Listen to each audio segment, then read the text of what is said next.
The smell of yeast and burnt sugar clung to my clothes as I pushed through the heavy door of O'Malley's pub. After 14 hours on my feet, my lower back throbbed with each step, and flour still dusted the creases of my jeans, despite 3 attempts to brush it away. The dim lighting and low hum of conversation wrapped around me like a welcome blanket, so different from the bright chaos of Dolce Mattina, my tiny bakery wedged between a laundromat and a pawn shop in Little Italy. "Rough day?" Marco, the bartender, asked as I collapsed onto a stool near the end of the bar. He was already pouring my usual, a whiskey neat that I'd learned to appreciate during the grueling first year of business ownership. "The espresso machine died during morning rush," I said, accepting the glass gratefully. Then I burned 3 batches of biscotti because I was trying to fix it myself. And Mrs. Ricci came in to complain that last week's cannoli weren't sweet enough. I took a long sip, feeling the burn slide down my throat. "Sweet enough. Can you believe that?" Marco chuckled, his weathered face crinkling with sympathy. "Mrs. Ricci complained when my grandmother made her cannoli, and that woman was Sicilian. Don't take it personal. Alessia." I knew he was right, but exhaustion made everything feel heavier tonight. 25 years old, and some days I felt ancient. My mother would have laughed at that, would have told me in her musical Italian accent that I didn't know what tired meant. But Mom had been gone for 3 years now, and the bakery, her dream that I'd inherited along with her recipes and her debts, was my responsibility alone. "Another?" I said, pushing the empty glass toward Marco. He raised an eyebrow, but poured. The second drink went down easier than the first, the third easier still. By the fourth, the edges of the world had softened pleasantly, and I found myself laughing at Marco's stories about the regular customers, at nothing and everything.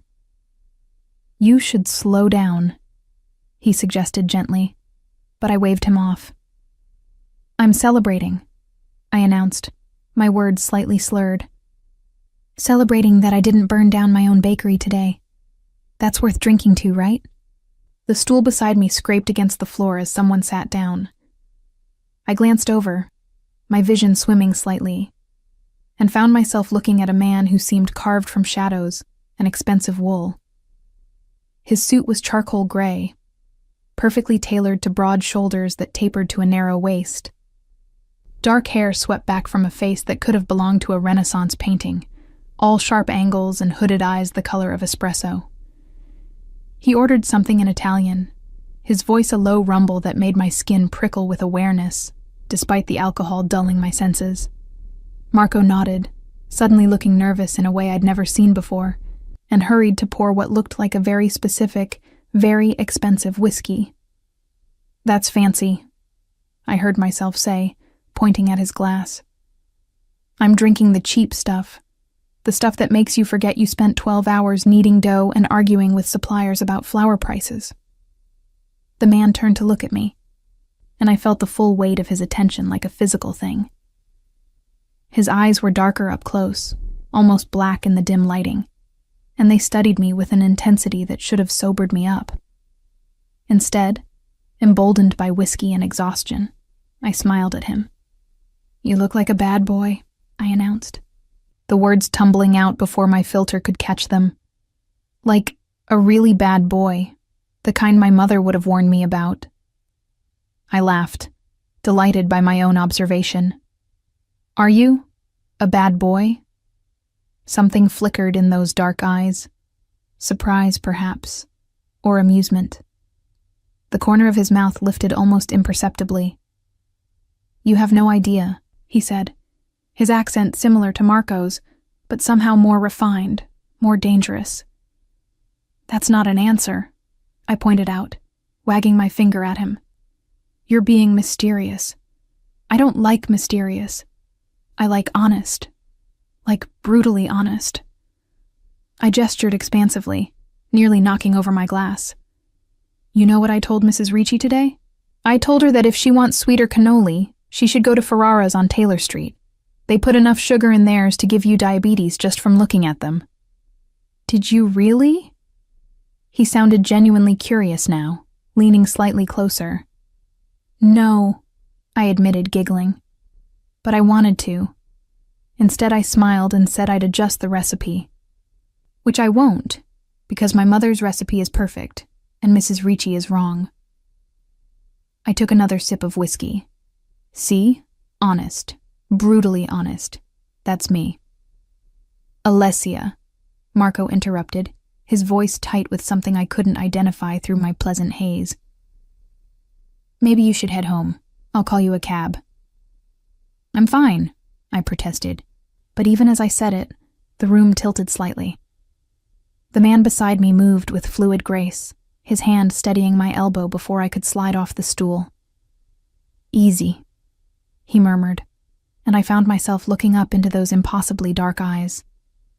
Up close, I could see silver threaded through his hair at the temples, could smell something woodsy and expensive, cedar maybe, or sandalwood. You smell good, I informed him solemnly, like really good. Not like flour and burnt sugar. That's what I smell like, always. It's in my hair, my clothes, probably my skin at this point. I laughed again, the sound slightly unsteady. But you smell like money and danger. Is that weird? That I can smell danger? Perhaps you're more perceptive than you think, he said, his lips quirking into an almost smile that transformed his severe features into something unexpectedly warm. Marco appeared with a glass of water, which the stranger handed to me with quiet insistence. I drank obediently, some part of my brain recognizing that I should probably be more cautious around a man I'd just met, especially one who radiated the kind of controlled power that made the air around him feel charged. I should go, I said, attempting to stand.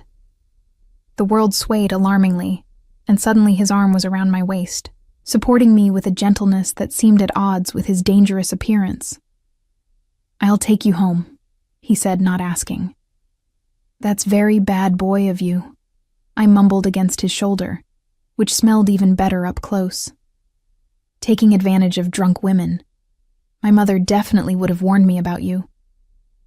I'm taking you home safely, he corrected, amusement coloring his voice. There's a difference. Where do you live? I gave him my address, barely registering Marco's wide-eyed expression as the stranger guided me toward the door. A sleek black car materialized at the curb, driven by a thick-necked man who looked like he could break someone in half without much effort. Who are you? I asked as he helped me into the back seat, his hand cradling my head so I wouldn't hit the doorframe. Vincenzo, he said simply. Just Vincenzo? Like Cher? Or Madonna? I giggled at my own joke. I'm Alessia Amato. I own Dolce Mattina on Halsted. You should come by sometime. I make the best sfogliatelli in Chicago. Better than Ferrara's. Though don't tell anyone I said that. I won't, he promised, sliding in beside me and giving the driver my address. The drive passed in a blur of streetlights and soft leather. I found myself listing against Vincenzo's solid shoulder, his arm coming around me in a gesture that felt protective rather than predatory. Through my alcoholic haze, I registered that this should concern me more than it did, that getting into a car with a stranger was dangerous, that my mother would be furious if she knew. But there was something about him, about the way he handled me with careful respect, about the warmth in his eyes when I'd called him a bad boy, that made me feel unexpectedly safe. You really do look like trouble, I mumbled into his shoulder as the car pulled up outside my apartment building. The very handsome kind of trouble. He helped me out of the car and up the 2 flights of stairs to my door, waiting patiently while I fumbled for my keys. When I finally got the door open, he steadied me in the doorway. Will you be all right? He asked, genuine concern in his voice. I nodded, suddenly feeling the full weight of the evening's alcohol hitting me. Thank you. Vincenzo who's like Cher. You're a gentleman bad boy, the best kind. Something shifted in his expression, an emotion I couldn't name flashing across his features before being carefully controlled. Get some rest, Alessia. Drink water before you sleep. Will I see you again? The question slipped out before I could stop it. His smile was slow, dangerous, and completely disarming. "Yes, I think you will." As I closed the door and leaned against it, listening to his footsteps recede down the hallway, I had the strange, inexplicable feeling that my life had just tilted on its axis, that the handsome stranger with the expensive suit and the dangerous eyes had somehow become important in a way I couldn't yet understand. I stumbled to bed, still wearing my flour-dusted clothes, and dreamed of dark eyes and woodsy cologne, and a voice that promised both danger and safety in the same breath. The hangover arrived with the dawn, pounding behind my eyes with vicious enthusiasm. I dragged myself out of bed, swallowed 3 aspirin with a liter of water, and somehow made it to the bakery by 5 a.m. to start the day's baking. My head throbbed with each movement, but muscle memory carried me through mixing dough, shaping loaves, preparing the cases for the morning rush. By the time I flipped the sign to open at 7, I'd almost convinced myself that last night had been an alcohol-induced hallucination. Surely I hadn't called a complete stranger a bad boy. Surely I hadn't gotten into his car, hadn't pressed against his shoulder, hadn't asked if I'd see him again. The memory made me cringe as I served Mrs. Chen her usual sesame bread and espresso. Professional, I reminded myself. I was a professional business owner, not some silly girl who got drunk and flirted with dangerous-looking men. The morning rush came and went. I was restocking the cannoli case when the door chimed, and I looked up to find Vincenzo standing in my bakery. He looked different in daylight, or perhaps I was simply sober enough to see him clearly. The expensive suit remained, this time a navy that made his dark eyes even more striking, but what caught my attention was the way he surveyed the small space, with the same intense focus he'd turned on me last night, as if cataloging every detail, every entrance and exit, every potential threat. "You came," I said stupidly, heat flooding my cheeks. I'm sorry about last night. I don't usually drink like that, or call people bad boys, or accept rides from strangers." "You were honest," he said, approaching the counter with that same fluid grace I remembered. I appreciated it. Up close, in the bright overhead lights, I could see more details I'd missed. A small scar near his left eyebrow. The way his jaw was just slightly asymmetrical, as if it had been broken once and healed imperfectly. Hands that looked powerful, despite their elegant shape, with knuckles that showed the faint shadows of old scars. "What can I get you?" I asked, forcing myself into professional mode. "The sfogliatelle are fresh from the oven, and I have some excellent biscotti if you're looking for something to go with coffee." "The sfogliatelle," he decided, "and an espresso. You mentioned yours were better than Ferrara's." I couldn't help but smile at that. I was drunk when I said that. "But you meant it." It wasn't a question. "Yes," I admitted. "I absolutely meant it." As I prepared his order, I felt his eyes on me, watching with that same unsettling intensity. Most of my customers chatted while I worked, shared gossip about the neighborhood, complained about the weather or the Cubs. Vincenzo simply watched, silent and observant, as if I were something worth studying. "Here," I said, sliding the plate across the counter. The sfogliatelle was perfect, if I said so myself. The layers of pastry shell crisp and golden. The ricotta filling just the right balance of sweet and creamy. He took a bite, his expression remaining carefully neutral. But I saw the slight widening of his eyes, the barely perceptible nod of approval. "You were right," he said finally. "Better than Ferrara's." The compliment warmed me more than it should have. "My mother's recipe. She learned it from her grandmother in Naples." "Your mother?" he prompted gently. "She died 3 years ago. Cancer." The words still hurt to say, but less than they used to. She always wanted to open a bakery in Chicago. This was her dream. I gestured at the small space around us. "I'm just trying to keep it alive." Something shifted in his expression, a softening around the eyes that made him look less dangerous and more human. She would be proud. We talked as he finished his pastry and espresso. Or rather, I talked, the words flowing easily despite my usual reserve with customers. I told him about the challenges of running a small business, about the constant battle with suppliers and rent and health inspectors, about how some mornings I wondered if it was worth it, if I should give up and get a normal job with normal hours and a normal paycheck. But then someone like Mrs. Chen comes in, I said, and she tells me that my sesame bread reminds her of her childhood in Taiwan, even though it's not the same at all. Or Mr. Rossi says my focaccia is almost as good as his mother's used to make. And I remember why I do this. Because you make people happy, Vincenzo observed. Is that silly? I asked. Making happiness out of flour and sugar and butter? No. His voice was firm, almost fierce.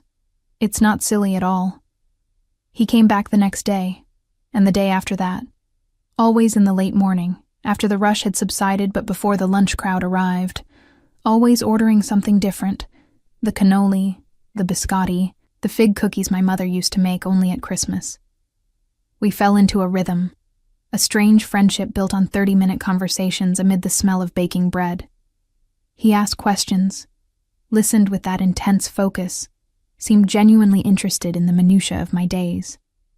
I found myself looking forward to his visits, to the way his presence made the cramped bakery feel less lonely. I learned small things about him through careful observation. The way he always sat where he could see the door. How his phone rang constantly, but he always silenced it when talking to me.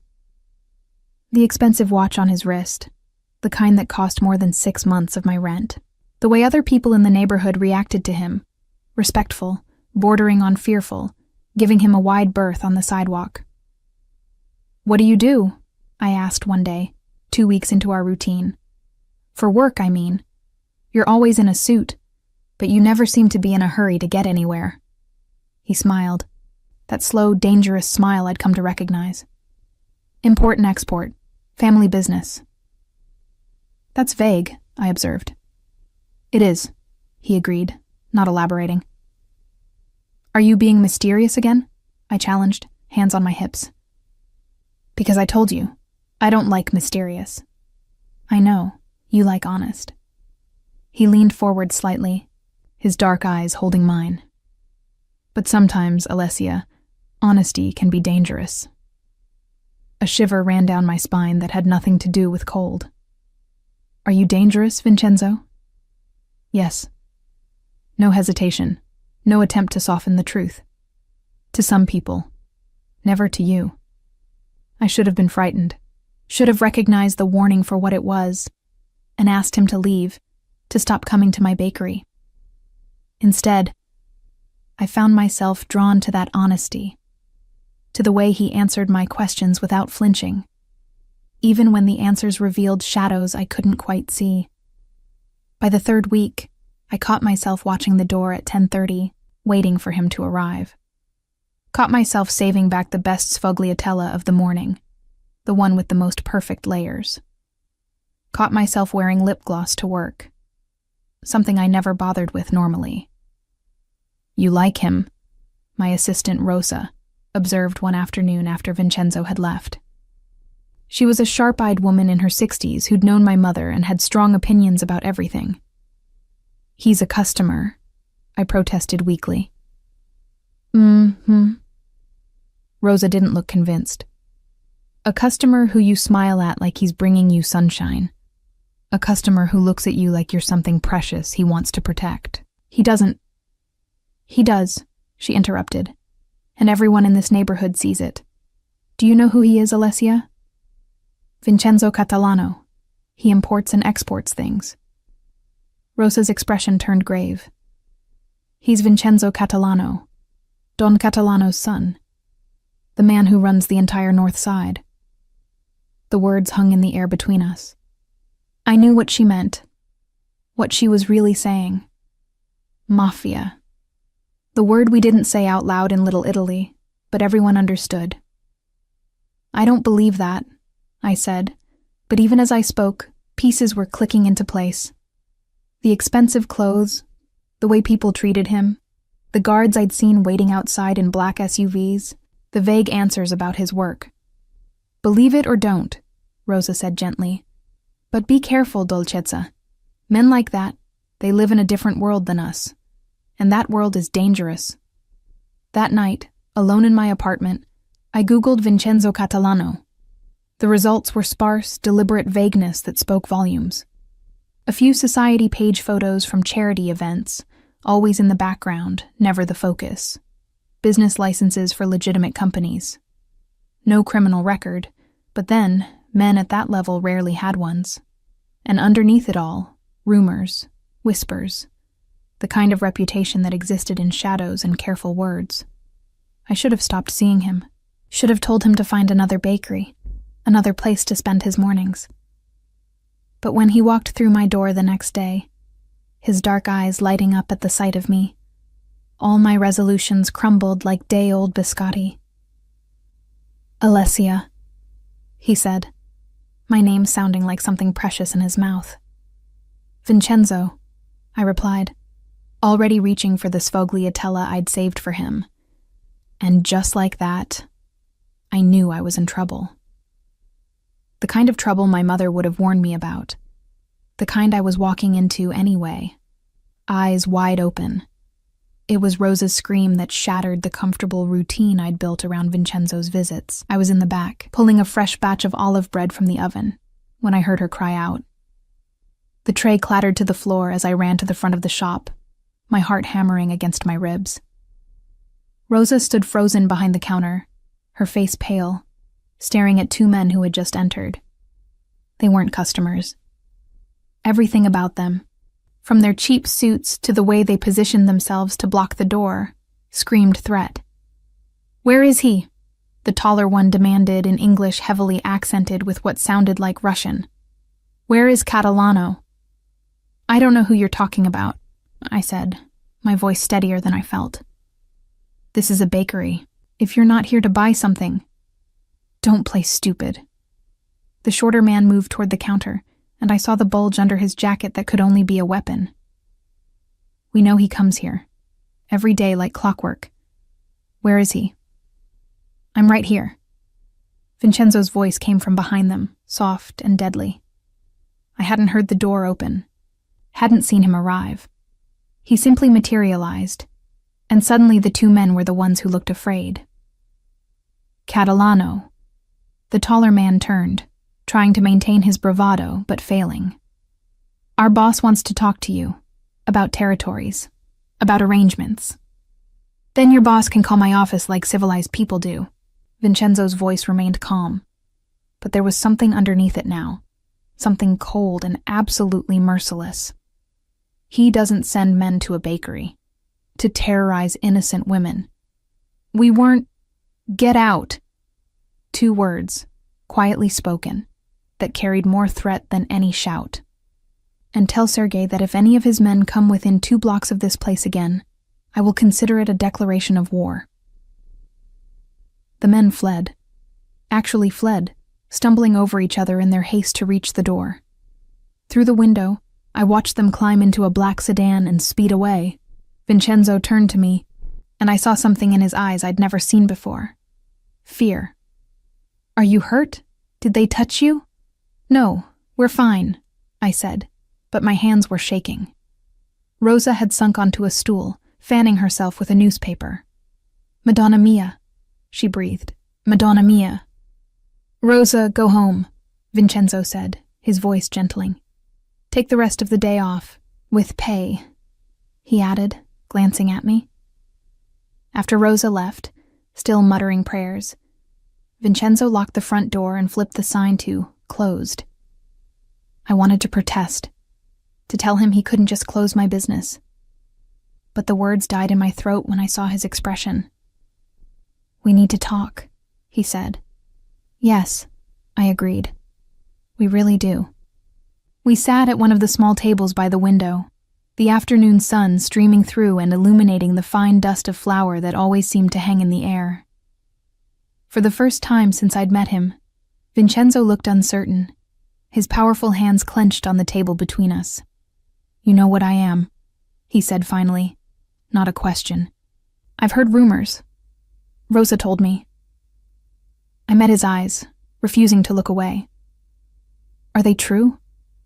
Are you really what she says you are? Yes. That same unflinching honesty I'd come to expect from him. My father was Don Catalano. When he died 5 years ago, I took his place. I run the family's interests on the north side, legitimate and otherwise. Otherwise, I repeated numbly. You mean illegal? Criminal? Yes. He didn't try to soften it, to make excuses. I'm not going to lie to you, Alessia. I've done things that would horrify you. Things I'm not proud of, but things that were necessary to protect what's mine. I absorbed this, trying to reconcile the brutal reality with the man who had spent the last month eating pastries in my bakery, who listened to my stories with genuine interest, who looked at me like I was something precious. Why did you come here? I asked.